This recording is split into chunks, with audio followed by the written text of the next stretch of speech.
যখন 1 বছর বয়স তখন তার জন্মদাতা বাবা দুনিয়া থেকে চলে গেল। আস্তে আস্তে যখন 6 বছর বয়স হয়ে যায় কায়দা হাতে নিয়ে মাঝখানে নিয়মকে বক্তব্যে পাঠায়। বক্তব্যে গিয়া কায়দা মুখস্থ করে ফেলল। কায়দা সিফারা মুখস্থ করে কুরআন যখন হাতে নিল, হাতে নিয়ে অমনি কুরআনটাও তিনি মুখস্থ করে ফেলল। কিছুদিন পরে যখন 10 বছর বয়স হয়ে যায় দুরারোগ্য হয়েছে মায়ের বাসায়। তাই কুরআন মুখস্থ করে মনের মধ্যে আনন্দ নিয়ে যখন বাসার দিকে রওনা দিছে, দেখে বাসারের সম্মুখে অনেক মহিলা, অনেক মুরব্বী মানুষ আসছে। পুরুষে তারা নাকে কাপড় দিয়ে একজন আরেকজনকে জড়িয়ে ধরে কান্নাকাটি করতেছে। রাবিয়া মনে মনে ভাবছে যে আমাকে বাড়ির সম্মুখে এত লোকজন, তারা কিসের জন্য কান্নাকাটি করতেছে, কি হয়েছে? এই কথা ভাবতে দেরি যখন বাসায় পৌঁছে গেল, দেখে তার গর্ভধারিণী মা সে আর এই দুনিয়ায় না।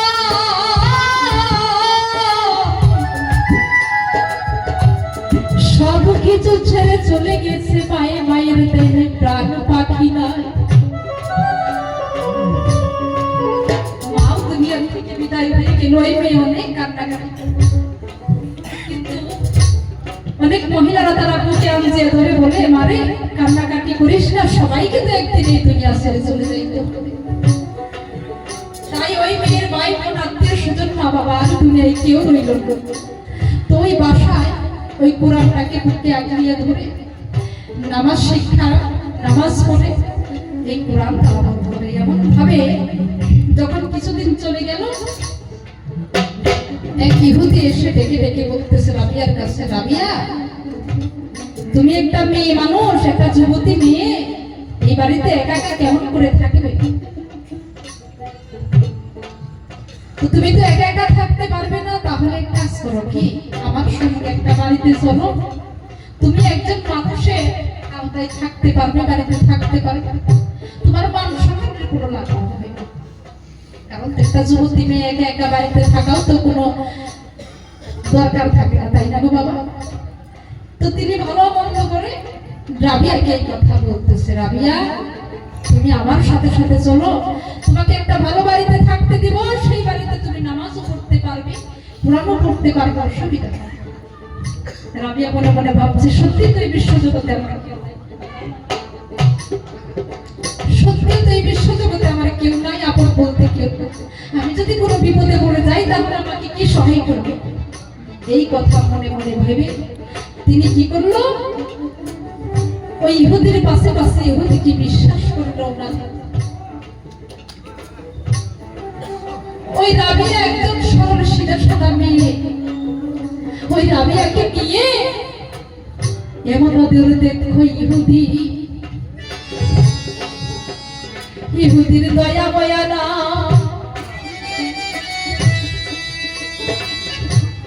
টাকার লোভে করে একটা বাইজির বাসায় নিয়ে একটা ব্যবসায় নিয়ে একটা রাবিয়াকে বিক্রি করে আসে। যখন রাবিয়াকে নিয়ে বিক্রি করে আসলো, রাবিয়া তো জানে না যেটা বাইজির বাসায় একটা ব্যবসা নয়। ও ভাবছে যে কিন্তু ভালো লাগে, আমি যদি এই মানুষটার আওতায় থাকতে পারি তাহলে তো আমার মান সম্মান ইজ্জতের কোনো লাভ হবে না। এই ভালো চিন্তা করে যখন কি করলো, ওই বাড়িতে বাড়িতেই থাকতে লাগলো। তো ওই বাড়িতে যে সদাগর আসা যাওয়া করে, ওই সদাগরে একদিন দেখে যে জোহরের নামাজ পড়ে রাবিয়া কোরআন তেলাওয়াত করতেছে।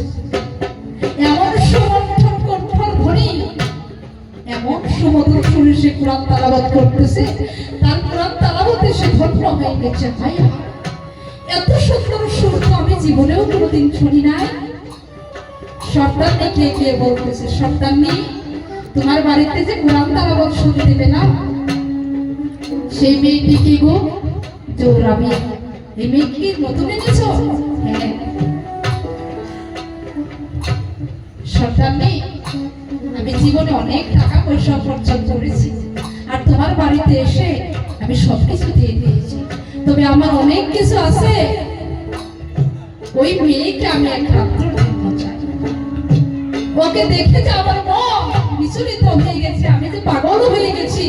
এমন রূপবতী, এমন সুর মধুর কণ্ঠী আমি জীবনেও কোনোদিন দেখি না।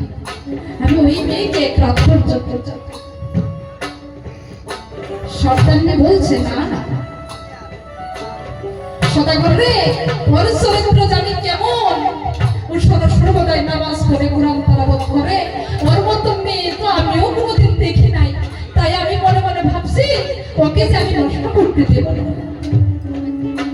সদাগর বলছে, ভাইজি সর্দারনি, আমি জীবনে অনেক টাকাই উপার্জন করেছি, আমার অনেক কোটি কোটি টাকার সম্পদ। এই বিশ্ব জগতে আমি যা চেয়েছি আমি তা পেয়েছি।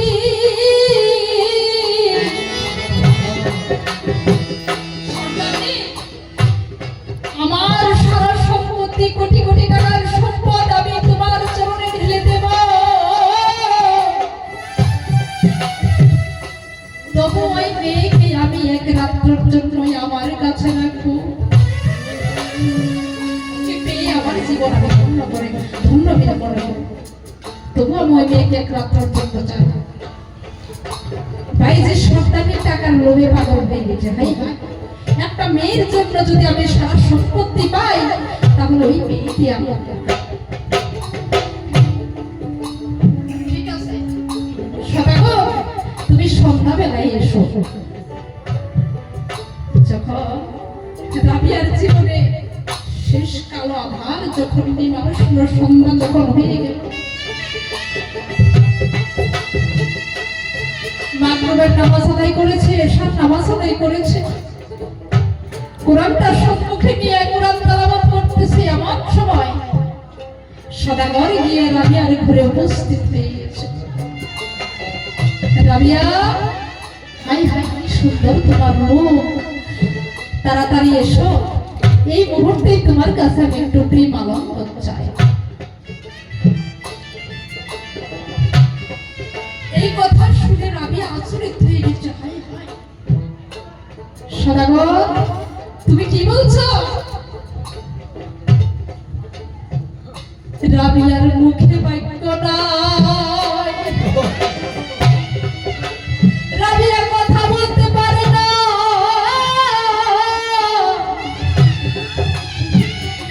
খেলা খেলাইছে সেই দয়াল আমার, সেই মালিকুল রব্বানা।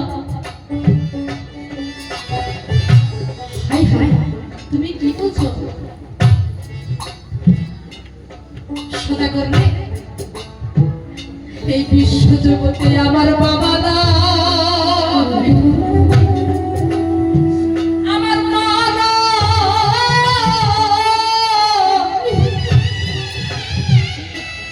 এই রাবিয়ার মুখ দেখে যে একটু দুঃখ করবে এমন লক্ষ্য এই বিশ্ব জগতে আমার নাই। সদাগরে, আমার বলতে এই বিশ্ব জগতে আমার আর কেউ নাই। তুমি কি বলছো? তবে তুমি যদি এগিয়ে এসেছো, আমি জন্ম হই, আমি তো মনে আমার বাবা বলে আমি তোমাকে ডাকতে পারি। তবে সদাগর, তোমাকে আজকে আমি বাবা বানিয়ে, আমি তোমার সন্তান হয়ে, তোমাকে আমি আমৃত্যু ভরে আমার বাবা বলে আমি তোমাকে ডাকতে চাই। তুমি কি আমার বাবা হবে? রাবিয়ার এই কথা শুনে পতিত হয়ে গেছে। রাবিয়া, তোমার ওই মিষ্টি মুখের বাণী আমি শুনতে চাই না। আমি যা সহ্য করতে পারতেছি না, তুমি তাড়াতাড়ি এসো। এই মুহূর্তে তোমার কাছে আমি ক্ষমা করতে চাই, আর দেরি করো না। এই কথা শুনে রাবিয়া সম্মুখে যাই না, বিছাইয়া আছে বসিয়া প্রাণ ডাকে সম্মুখে দিয়া হাত উত্তোলন করছে, ওরে আমার আল্লাহ মালিক শাহ, আমি তোমার জানা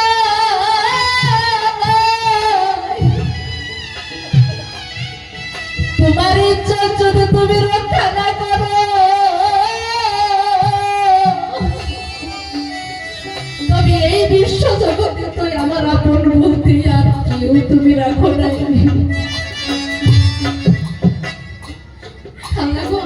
এই বিশ্ব জগতে তুমি আপন বুদ্ধি আবার কেউ রাখো না,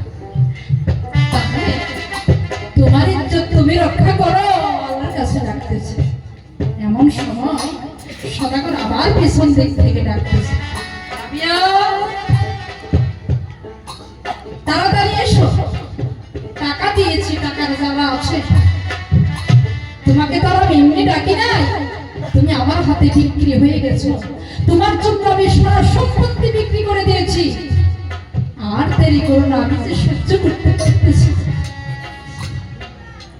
এই কথা শুনে রাবিয়া মনে মনে ভাবছে, হাই দেখা, আজকে আমি যদি তার কাছে বিক্রি হয়ে গেছি, তাহলে আমাকে যে রক্ষা করবে এমন লোক তো আমার নয়। আমি আবার হাত উত্তোলন করছি, আল্লাহ মালিক শাহ, আজকে তোমার এই খোদার কোরআন সম্মুখে থাকতে যদি আমার ইজ্জত চলে যাও, তোর কোরআন কেউ পড়বে না রে, কোরআন কেউ পড়বে না রে, কোরআন কেউ পড়বে না রে, কোরআন কেউ পড়বে না রে, কোরআন চলে যাবে চিরতরে, কোরআন কেউ পড়বে না রে, বিশ্বজগতে কোরআনকে কেউ সম্মান করবে না,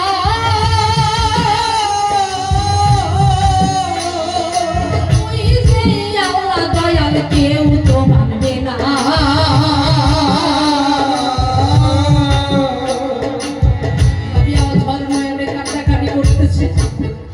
সদাগর আবার আবদার করাইতেছে, রাবিয়া দেরি করো। রাবিয়া কোরআন সম্মুখে নিয়ে কাঁদতেছে, ওদের থেকে সদাগর ডাকতেছে, বলতেছে, সদাগর আমি যদি তোমার হাতে বিক্রি হয়ে গেছি, আমি তোমার কাছে চলে যাব, অসুবিধা নাই, কিন্তু একটা দরখাস্ত জানাই কি, আমি জীবনে অনেক কোরআন তেলাওয়াত করেছি, কোনদিন খতম ছাড়াই উঠি না,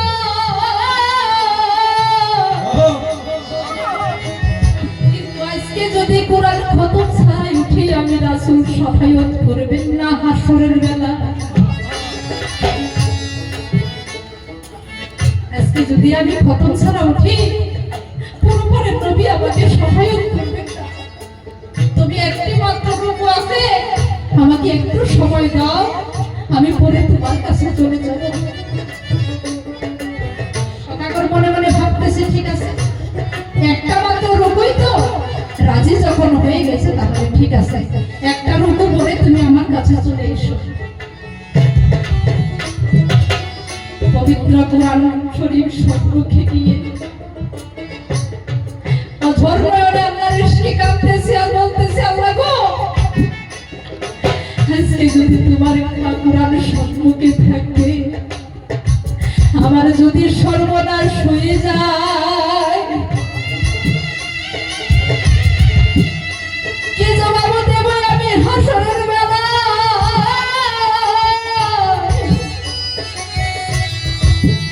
এই বলে যখন অজয় নয়নে কান্নাকাটি করতেছে,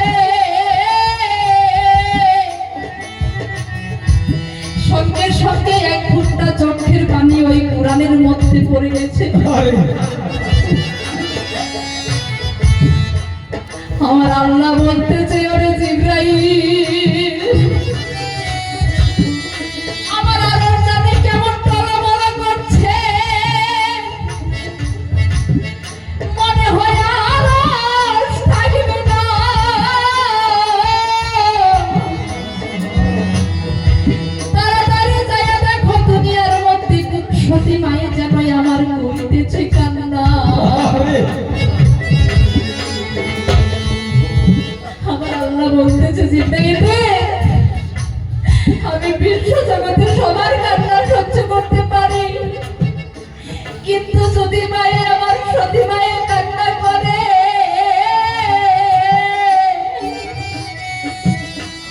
আমি সহ্য করতে পারি না রে জিব্রাইল এই বিশ্ব চলাচলে।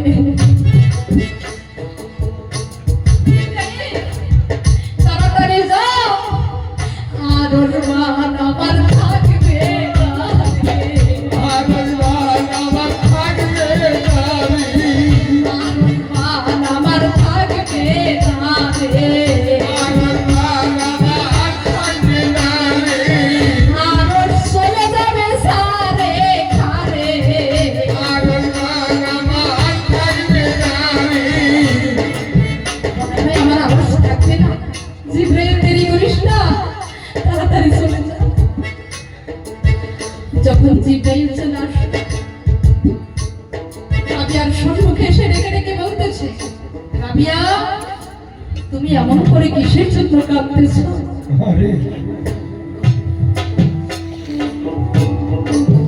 রাবিয়া জিব্রাইলকে দেখে অঝোর নয়নে কান্নাকাটি করতেছে আর বলতেছে, জিব্রাইল রে তুমি জানো না,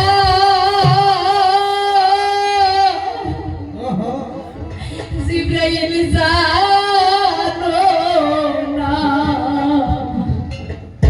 না রে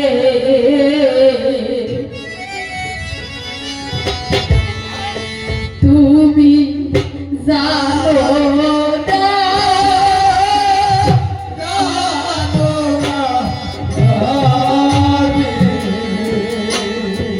শুধু ইজ্জতের জন্য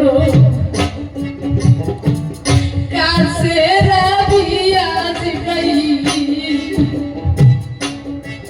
তোর সম্পত্তি চাই না রে।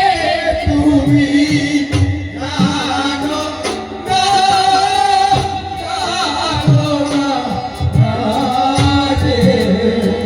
শুধু ইজ্জতের জন্য কাছে রাবিয়া জিব্রাইল তোর সম্পত্তি চাই না রে। তুমি জানো না, জানো না রে। ইজ্জতের জন্য কাঁদতেছে। আদেশ করো আমি সেটা করব, এখনই ধ্বংস করে দেব। না না জিব্রাইল, তা তো আর করতে হবে না। কিন্তু একটা কথা কি জানিস জিব্রাইল রে, আজকে যদি আমার মা বাবা থাকতো হবে, এমন তো হতো না রে।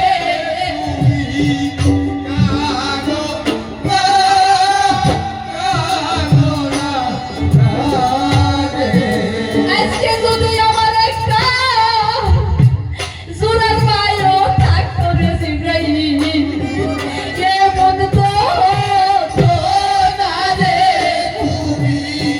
জানো না, জানো না রে।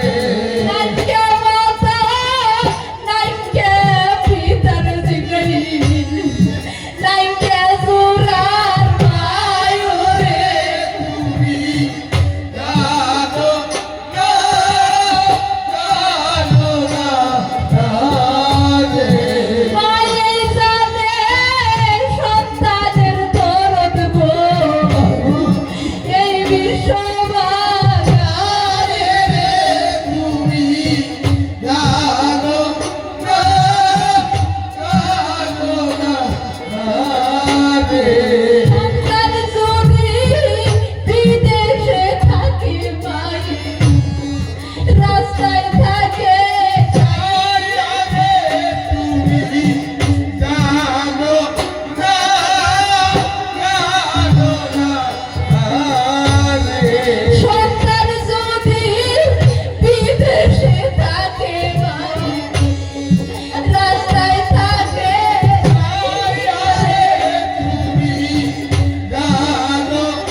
কেউ থাকে না ছাইয়া রে।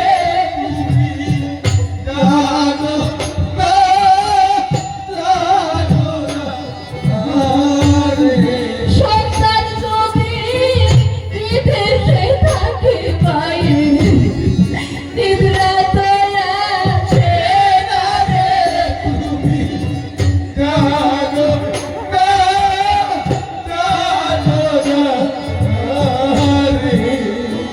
আমার কথা যদি বিশ্বাস না হয় গো,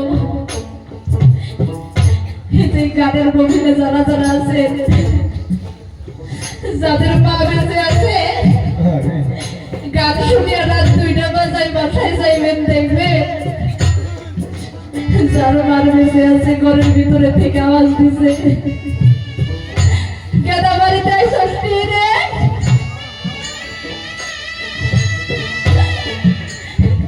যার মা বেঁচে আছে বড় বড় দরজা খোলাই আছে, তার লাগিয়া রে।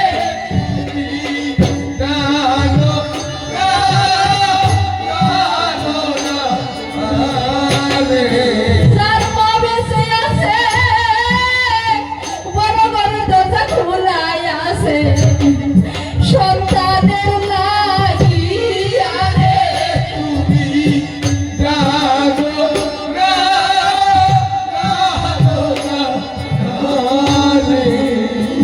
যার মা মরে গেছে ওই ঘরের দরজা বন্ধ হইছে, চিরদিনের লাগিয়া রে।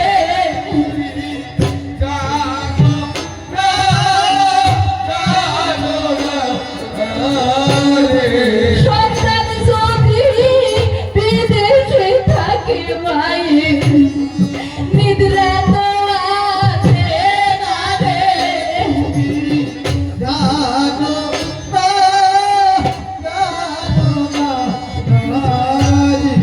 মা ডাকে মধুর ডাকরে দাদা, যার গেছে হারাইয়া রে।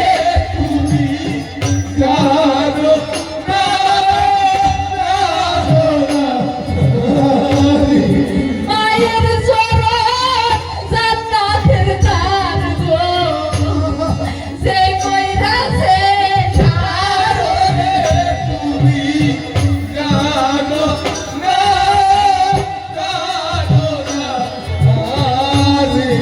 মা ডাকে মধুর ডাকরে দাদা, যার গেছে হারাইয়া রে।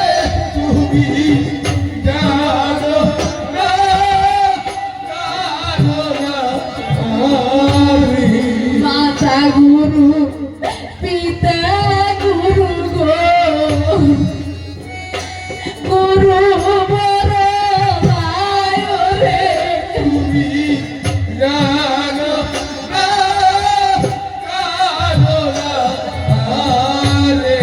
ভাইয়ের সাথে ভাইয়ের দরদ গো, অন্য তো সাথে করে।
তোকে পতি চাই না রে দাদা মারা কের কাগালো রে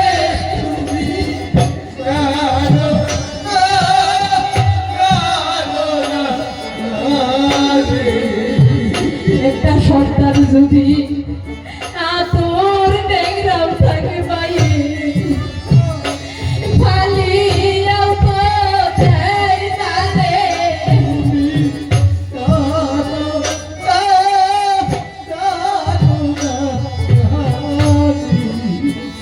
মুরব্বীর মুখে শুনি সন্তান যদি বিদেশে